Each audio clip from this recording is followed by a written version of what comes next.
Cuando Eduardo García, millonario del imperio inmobiliario más grande de España, decidió fingir estar en las últimas en su cama del Palacete de la Moraleja, pensaba descubrir finalmente quién en su familia lo amaba de verdad y quién solo esperaba su muerte para cobrar la herencia. Lo que descubrió en esas 72 horas de simulación fue tan devastador que cuando se levantó de la cama para revelar la verdad, nada en la familia García volvería a ser lo mismo. Porque a veces cuando juegas con el fuego de la verdad, terminas quemando todo en lo que creías. Era una fría mañana de diciembre cuando Eduardo García, 72 años, patriarca del imperio inmobiliario García y Asociados, con un patrimonio de 900 millones de euros, se despertó en su suntuoso palacete de la Moraleja con una decisión que cambiaría para siempre a su familia. Contemplando el techo artesonado de su dormitorio, decorado con frescos del siglo XVIII, Eduardo sintió el peso de una vida dedicada a construir un imperio que quizás ninguno de sus herederos merecía realmente. Las sospechas que había alimentado durante años se habían convertido en certeza la semana anterior, cuando escuchó a su hijo Carlos susurrar a su hermano Miguel en el salón principal del palacete. Las palabras se habían clavado en el corazón de Eduardo como dagas heladas, confirmando sus peores temores sobre los verdaderos sentimientos de sus hijos hacia él. Eduardo tenía 3 hijos. Carlos, 45 años, director de operaciones de la empresa con su esposa Isabel, siempre tan solícita, pero con esa sonrisa calculadora. Miguel, 42 años, responsable de expansión internacional con su novia Sofía, una modelo andaluza, y Alejandro, 38 años, el rebelde que siempre había rechazado trabajar en la empresa familiar para seguir su pasión por el arte flamenco. La idea que estaba madurando en la mente del anciano empresario era tan genial como cruel. Fingiría estar gravemente enfermo, al borde de la muerte, para observar las verdaderas reacciones de sus familiares sin máscaras ni hipocresías. ¿Quién mostraría amor genuino? ¿Quién ya habría empezado a calcular la herencia? El doctor Mendoza, médico de cabecera durante 20 años, inicialmente se mostró reacio a aceptar el plan de Eduardo, pero finalmente accedió a representar el papel del médico que anuncia un diagnóstico terminal.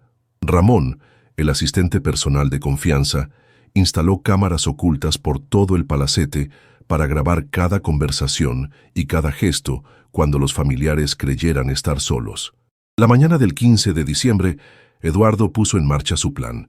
Llamó a Carlos con voz débil, fingiendo un colapso repentino. En una hora, toda la familia se congregó en el palacete, todos con expresiones aparentemente preocupadas. El doctor Mendoza llegó con su maletín negro y el aire grave de quien porta malas noticias. Después de una falsa consulta exhaustiva, el doctor bajó para comunicar a la familia el diagnóstico inventado: cáncer de páncreas en estado avanzado, 3 semanas de vida como máximo. El silencio que siguió fue ensordecedor, y Eduardo, fingiendo dormir pero escuchando todo a través del intercomunicador, oyó claramente reacciones que lo helaron.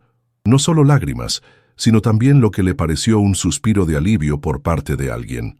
Era el comienzo de una prueba que revelaría verdades más amargas que cualquier enfermedad real. La primera noche de su fingido estado terminal abrió los ojos de Eduardo a una realidad que nunca habría querido ver. Acostado en su cama con los ojos entrecerrados, observaba a los familiares que se turnaban en su habitación, cada uno creyendo estar a solas con un moribundo inconsciente. Isabel fue la primera revelación devastadora. Se sentó junto a la cama tomándole la mano con ternura aparente, pero sus ojos no mostraban dolor, mostraban cálculo puro. Su mirada se desplazaba continuamente hacia el armario de documentos importantes, hacia la caja fuerte oculta, hacia los objetos de valor. Cuando creyó que Eduardo dormía profundamente, Isabel se levantó silenciosamente y comenzó a hurgar entre los papeles del escritorio, evidentemente buscando el testamento o información sobre las cuentas bancarias. Carlos entró poco después y apartó a Isabel del escritorio, pero no por indignación moral. Sus palabras susurradas en el pasillo devastaron a Eduardo. La preocupación no era por lo inapropiado de Isabel, sino por el momento inadecuado. Debían esperar a que muriera en paz, después tendrían todo el tiempo para ocuparse de la herencia. Miguel llegó en plena madrugada desde Barcelona, y su primera preocupación no fue el estado del padre, sino organizar una reunión urgente con los hermanos para discutir la situación. Eduardo lo escuchó telefonear a lo que parecía un abogado, pidiendo información sobre cómo impugnar un testamento insatisfactorio. Pero la puñalada más dolorosa llegó de Alejandro, a quien Eduardo siempre había considerado el más honesto por su rechazo a trabajar en la empresa. Cuando pensó que nadie podía oírlo, Alejandro confió a su compañera Sofía, que finalmente estaría libre de esa carga, y que con su parte de herencia podría abrir el tablao flamenco en Sevilla que siempre había soñado. La segunda noche trajo el descubrimiento más devastador de todos. Los tres hermanos se reunieron en el salón principal, creyendo que Eduardo dormía profundamente bajo el efecto de sedantes inexistentes. La conversación que siguió destruyó completamente las ilusiones que Eduardo aún albergaba sobre sus hijos. Carlos hablaba con el tono frío del empresario calculador. Debían ser realistas. El padre siempre había amenazado con dejar todo a obras benéficas si no estaban a la altura. Debían asegurarse de que en los últimos días se sintiera querido, para que no cambiara el testamento en el último momento. Miguel reveló haber consultado ya al abogado Herrera para impugnar eventuales modificaciones testamentarias, argumentando que el padre no estaba lúcido debido a la enfermedad. Alejandro, el hijo que Eduardo pensaba que era el más puro de corazón, añadió la frase que rompió definitivamente el corazón del viejo patriarca. El padre había vivido demasiado tiempo. Debería haberse retirado años antes y dejar que ellos gestionaran la empresa. Eduardo sintió que el mundo se desplomaba. Sus hijos, por quienes había sacrificado todo, no veían la hora de que muriera. No había amor, gratitud o afecto genuino, solo cálculos despiadados, codicia apenas disimulada y la impaciencia por poner finalmente las manos en su herencia. La prueba estaba revelando una familia que ya no reconocía, y lo peor aún estaba por llegar. La tercera jornada de esa macabra representación trajo revelaciones que superaron incluso las más negras expectativas de Eduardo. Las cámaras ocultas capturaron traiciones que iban mucho más allá de la simple codicia por la herencia, revelando una red de engaños que había transformado a su familia en un nido de víboras. Isabel, creyéndose sola en la biblioteca mientras Eduardo dormía, hizo una llamada telefónica que heló la sangre al viejo empresario. La nuera que había considerado como una hija tenía una relación extramatrimonial y estaba esperando la muerte de Eduardo para revelarlo todo y mudarse a Marbella con su amante. Carlos, el marido traicionado, no sospechaba nada, aún convencido de tener una esposa devota a su lado. El descubrimiento sobre Miguel fue igualmente impactante, pero de naturaleza diferente. Su relación con Sofía, la hermosa modelo andaluza que había presentado como el amor de su vida, era completamente falsa. Eduardo descubrió a través de las grabaciones que Miguel pagaba a Sofía 200.000 euros por representar el papel de novia enamorada, al menos hasta la lectura del testamento. La modelo, aburrida de esa comedia, solo esperaba el final del espectáculo para cobrar y desaparecer. Pero la traición más profunda llegó de Carlos, el hijo en quien Eduardo había depositado las mayores esperanzas como sucesor natural. Mientras se creía solo en su despacho, Carlos condujo una serie de llamadas telefónicas que revelaron una traición que traspasaba el ámbito familiar. Estaba vendiendo secretos comerciales de la empresa a competidores extranjeros, ya planeando desmantelar el imperio García en cuanto tomara el control. Las llamadas grabadas mostraban a Carlos prometiendo la venta de propiedades premium en Madrid por 50 millones bajo el valor de mercado, traicionando no solo al padre, sino también 3 generaciones de sacrificios familiares. El hijo que debía heredar y proteger la empresa estaba literalmente malvendiendo todo antes incluso de que Eduardo hubiera muerto. Alejandro, a quien Eduardo pensaba que era al menos honesto en su rebeldía, se reveló como el más despiadado de todos. No solo ya había puesto en venta online objetos de valor del palacete, sino que también había contactado a la prensa para vender la historia de la muerte del magnate inmobiliario Eduardo García a revistas del corazón. Quería que el mundo supiera qué tipo de tirano había sido su padre, definiendo su inminente muerte como una liberación para todos. La situación alcanzó su clímax cuando Eduardo descubrió que incluso sus adorados nietos, los hijos de Carlos, habían sido transformados en pequeñas marionetas por padres cínicos. Isabel había instruido a los niños sobre cómo comportarse durante la enfermedad del abuelo, fingir tristeza, decirle cuánto lo querían, todo orquestado para asegurarse de que no cambiara el testamento. Los niños, víctimas inocentes de padres sin escrúpulos, recitaban guiones escritos por adultos codiciosos. Incluso el amor de sus nietos, lo último puro que pensaba tener, era una mentira cuidadosamente orquestada. Eduardo se dio cuenta de que la prueba había revelado una verdad más terrible que cualquier pesadilla. ¿Te está gustando esta historia? Deja un like y suscríbete al canal. Ahora, continuamos con el vídeo. Su familia no solo no lo amaba, sino que lo consideraban activamente un obstáculo que remover lo antes posible. Estaba rodeado de extraños que llevaban su apellido, pero que habían vendido su alma por dinero. Mientras Eduardo continuaba su actuación de moribundo, su mente brillante de empresario ya había elaborado un plan de venganza que devastaría a su familia tanto como ellos habían devastado su corazón. Si querían representar una comedia, él les daría el final que merecían. La cuarta mañana, Eduardo llamó a cada uno de sus hijos por separado, fingiendo querer compartir sus últimas voluntades. Lo que hizo, en cambio, fue una obra maestra de manipulación psicológica que habría hecho temblar al más despiadado de los estrategas. Con Carlos, el traidor que vendía la empresa a los competidores, Eduardo representó el papel del padre que finalmente reconocía los méritos del hijo.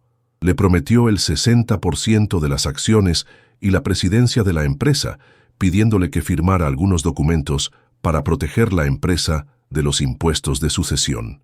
Carlos, cegado por la codicia disimulada como emoción filial, firmó todo sin leer atentamente. En realidad estaba firmando confesiones detalladas de todas sus traiciones empresariales. Miguel recibió la promesa de todas las propiedades inmobiliarias internacionales y 100 millones en efectivo, a condición de gestionar personalmente algunos trámites de venta. También él firmó con entusiasmo documentos que eran en realidad confesiones escritas de su relación falsa con Sofía y comprometedores desde el punto de vista fiscal. Alejandro fue manipulado con la promesa de la colección de arte valorada en 50 millones y la libertad total para su carrera artística.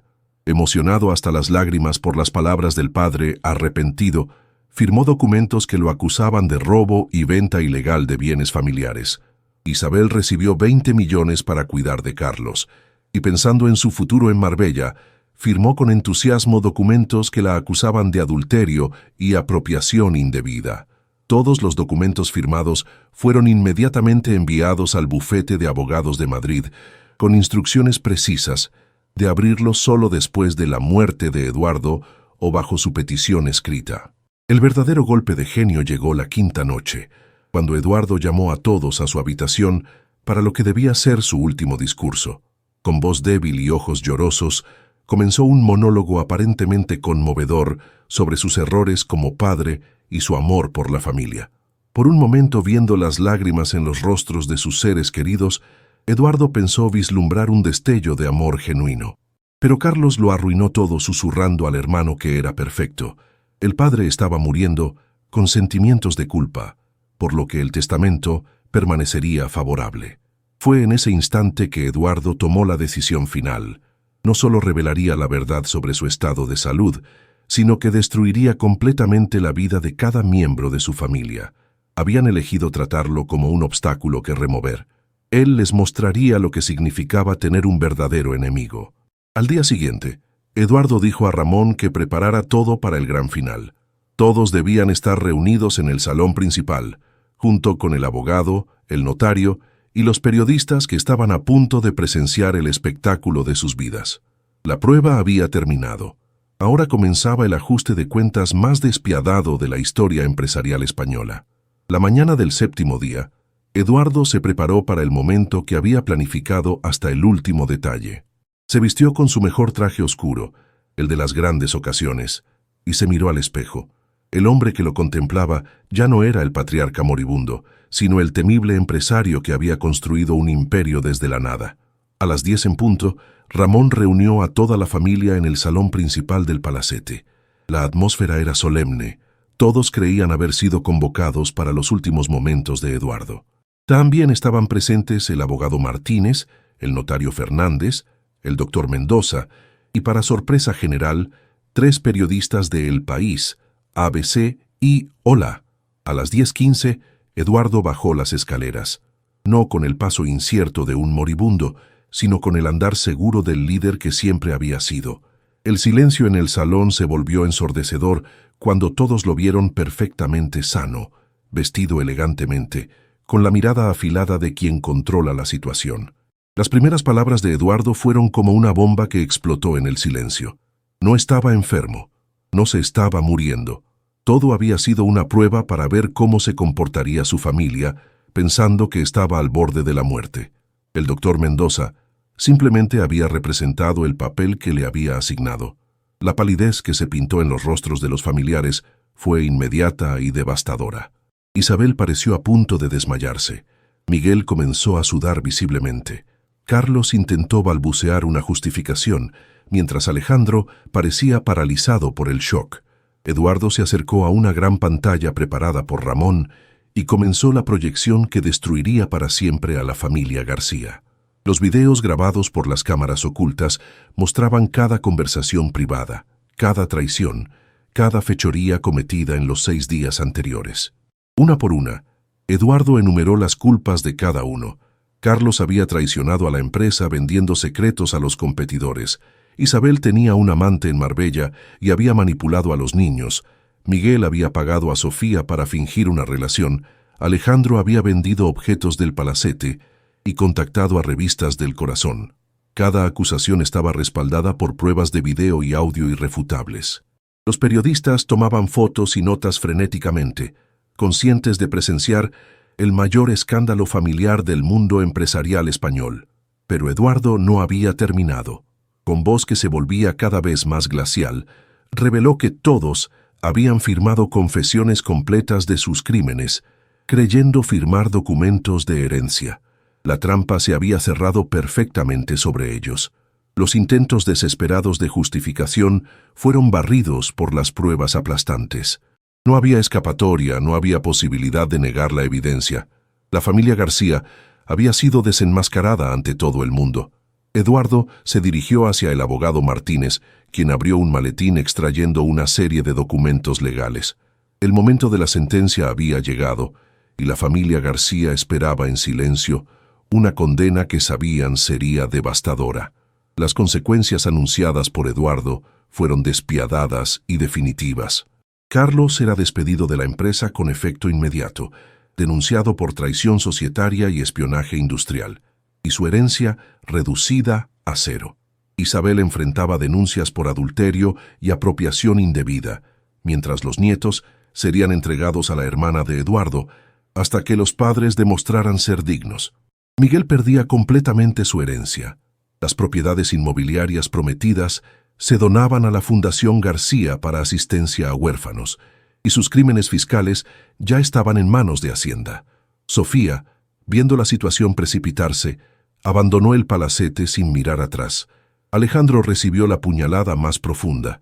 Eduardo admitió haberlo amado siempre por su presunta honestidad, pero descubrir que era el más codicioso de todos había roto su corazón. Su herencia iría íntegramente a proyectos artísticos para jóvenes desfavorecidos. El Nuevo Testamento, leído por el abogado, destinaba el 80% del patrimonio, 720 millones de euros, a la Fundación Carmen García para investigación del cáncer. El resto iba a empleados fieles de la empresa. El palacete se convertía en museo. La empresa se transformaba en cooperativa de trabajadores. Los intentos desesperados de contestación fueron rechazados con los documentos firmados que confesaban sus crímenes. Eduardo les concedió 1 hora para abandonar el palacete, prometiendo que sus efectos personales serían enviados. Mientras los ex-hijos salían del palacete como fantasmas, seguidos por los flashes de los fotógrafos, Eduardo permaneció en el salón con Ramón, el doctor Mendoza y el abogado. Mirando los jardines de La Moraleja que brillaban bajo el sol de diciembre, el patriarca confesó haber construido un imperio para su familia, pero haber descubierto que esa familia se había convertido en su peor enemigo. 6 meses después, la historia de la venganza del patriarca dio la vuelta al mundo. La empresa García prosperó como cooperativa. La Fundación Carmen García financió investigaciones revolucionarias, mientras los hijos intentaron en vano acciones legales atrapados por los documentos firmados de su puño y letra. Eduardo vivió sus últimos años en la paz de saber que su imperio estaba en manos dignas. Nunca más volvió a ver a sus hijos biológicos, pero adoptó simbólicamente a cientos de niños huérfanos a través de su fundación. El patriarca había ganado la última batalla de su vida, la de la dignidad y el honor del apellido García. Había demostrado que incluso la sangre puede traicionar, pero los valores verdaderos son inmortales. Si esta historia os ha hecho reflexionar sobre lo que significa realmente la familia y los peligros de la codicia, que puede destruir incluso los lazos más sagrados, poned like y compartid este video. Eduardo García nos ha enseñado que a veces el amor más grande es el que sabe decir basta cuando es necesario. No os perdáis el próximo episodio, donde descubriréis otra historia increíble de cómo las apariencias pueden engañar y cómo la verdad siempre emerge. Suscribíos y activad la campanita para no perderos historias que os harán reflexionar sobre la vida. Próximo video. Una mujer hereda la casa de su vecino cascarrabias. Lo que encuentra en el sótano la conmociona. Una historia que os hará creer en el poder de las segundas oportunidades